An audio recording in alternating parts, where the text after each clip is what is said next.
Welcome back. This is week 12, part 3. We were just discussing the need for fluency assessments to measure accuracy, automaticity, prosody, and have a comprehension component to make sure they actually did get something out of the reading of the text. So now we're going to go through each piece of that and discuss ways for assessing. So with accuracy, should be familiar to you already is calculating the accuracy percentage or words correct over total words times 100. Also, the error ratio is another good descriptive statistic that gives you information about accuracy. Again, that's total words divided by errors, and then you report it as a ratio by putting a 1 in front. The self-correction ratio, which is the errors plus the self-corrections divided by the self-corrections, and reporting that as a ratio. For the QRA, you have total acceptability, which is all miscues, including self-corrections, helps determine accuracy, as well as total accuracy, which is just the meaning changing miscues. So this shouldn't be new information. I just wanted to make you aware that all of these pieces help assess the accuracy part of fluency. And then you can look a little deeper by doing miscue analysis and looking at what the miscues are and what cueing systems the student is using. And just remember, for reading level, we look at accuracy and comprehension. So to be independent, they have to have 99 to 100% accuracy for their accuracy percentage, and 90% or more for comprehension. For instructional, it's 95 to 98 for accuracy and 75% or more with comprehension. And then frustration is either below 90% accuracy or comprehension below 50%. So that would be how you would go about measuring accuracy. Now for automaticity, also somewhat interchangeable with rate, would be calculating the words per minute, which they review on Lipson and Wixon page 376. You should definitely be familiar with how to do that. If not, there are the steps.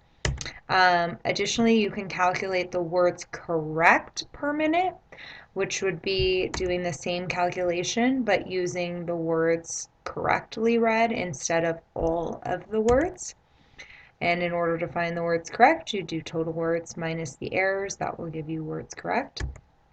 But you're going to want to make sure that you go to that Hasbrook and Tyndall rubric and see where the student falls in regard to the norm referenced criteria.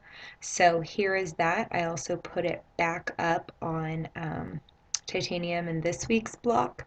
So notice down here there's a note that you need to use words correct per minute. So I don't know if it would be as accurate to use this with silent reading, because you can't calculate the words correct for that, only the words per minute. And again, just a reminder that you need to use the grade of the text. When it says grade, it means the grade of the text, not of the student. So in the case study discussion this week, I had a 3rd grade student, but they were reading a level 1 passage, and they scored 20 words correct per minute on that. So I would look for 20 words correct per minute for spring. So it would be in between the 10, so lower than the 25th percentile would be where that student would fall. Okay, so make sure you're using words correct per minute when you reference this, and that you are looking at the grade of the text, not of the student. All right, and this is our new feature that we are adding, this layer of prosody this week. So when you report out your results from your QRIs you're giving, make sure you include a prosody measure. Again, it is the appropriate expression or intonation coupled with phrasing that allows for the maintenance of meaning. So there are 2 different scales, the NAEP Oral Reading Fluency Scale, and then Rosinski's Multidimensional Fluency Scoring Guide. I'm going to show you both, but as you'll see, the second one, the Multidimensional Fluency Scoring Guide, is more comprehensive. So this is the National Assessment of Education Progress Oral Reading Scale. As you can see, it is a holistic score, meaning there is one score, but it kind of encompasses many different features of prosody. So the highest you can get is a 4, 3, 2, and then 1 is the lowest. 1 and 2 are considered non-fluent, 3 and 4 are considered fluent. So in order to get a 4, they need to read primarily in larger, meaningful phrase groups. Although there might be some regressions, repetitions, deviations, they don't appear to detract from the overall structure of the story. Preservation of the author's syntax is consistent. Some or most of the story is read with expressive interpretation. 3 and 4 are essentially the same. However, with this one, there's little or no expressive interpretation. A level 2 is they're reading primarily in 2-word phrases. Some word-by-word reading may be present. Word groupings may seem awkward and unrelated to larger context of the sentence or passage. And then a level 1 would be primarily word-by-word reading, which if you're reading that way, obviously you don't have a lot of expression or intonation. All right, so that is the oral reading scale. Let's take a look at a sample. So I highly recommend that you videotape the student reading aloud in order to help you do this, because when you're administering the assessment, it's very hard to track miscues as well as pay attention to how many groups of words they're reading at a time.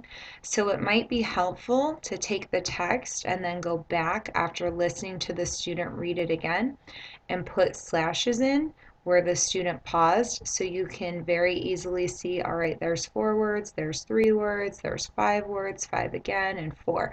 So you can really see what the grouping phrasings are. So going back to my student who I gave pre-primer 3 to, she has, I lost my cat. Where was she? I looked inside the house. I looked under the bed. I looked outside too. So I'm actually going to pull up her audio so you can kind of hear the sample and then see how I would rate it using both of these scales. All right, so take a listen to my student, and here's the first few sentences that she read that I put the breaks in there so I could see right away the groupings. I lost my cat. Where was she? I looked inside the house. I looked under the bed. I looked outside too. I lost my dog. Where was he? I looked inside the house. I looked under the bed. I looked outside too. So now think about how would you rate her just on that holistic rubric, the NAEP oral reading scale. What would you give her for that?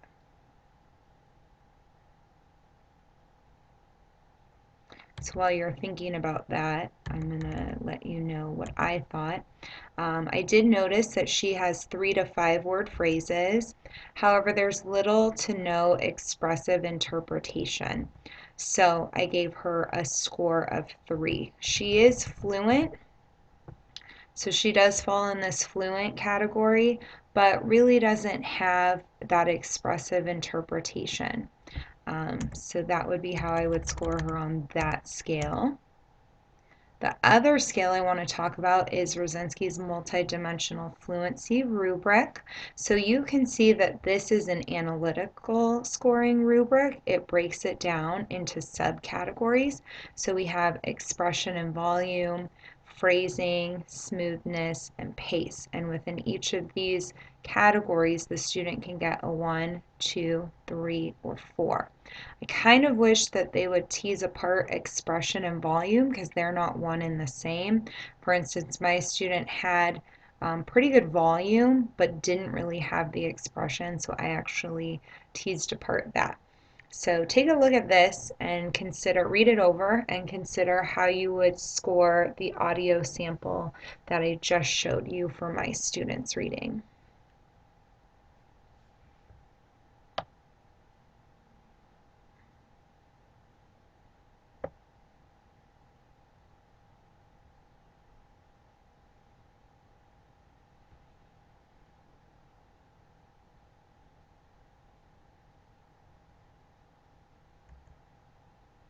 All right, so going back to my student, as far as volume, I gave her a 3, but for expression, I gave her a 2. Phrasing, I gave her a 3. She does adhere to punctuation, but it's very choppy, and she doesn't have the intonation and stress that you would use if this were more like conversational speech. For smoothness, I gave her a 4, although it is a little stilted, but I think that it's stilted because of the lack of intonation, appropriate intonation, stress, and expression. And then pace was also a 4. So that's how I scored my student. The conclusions I can draw regarding to fluency are that she has some strengths. The volume is loud and audible. She does pay attention to periods and pause at periods. She reads in longer phrases at this level. Of course, this is not her grade level, which is another thing to note. The needs and the next steps. So intonation, especially with the question mark that she read. Also stress, it should be more conversational instead of where is my cat? It is under the bed. It is da da da. It is, there's not any sort of emotion, expression, or stress on appropriate words. For instance, I lost my cat. Instead of just I lost my cat. Like every word has the same pitch and stress. And then again, expression. All right, and just some strategies for developing fluency. Lots of repetition, wide reading of text, neurological impress method I talked to you about before, where you're reading in their ears, they're following along to hear how you're reading it. Dyad reading in pairs, echo reading, precision reading, reader's theater. Basically just lots of repetition in many different formats. All right, let's go ahead and stop there, and then we'll come back for actually what's going to be part 4 on IRIs and QRIs.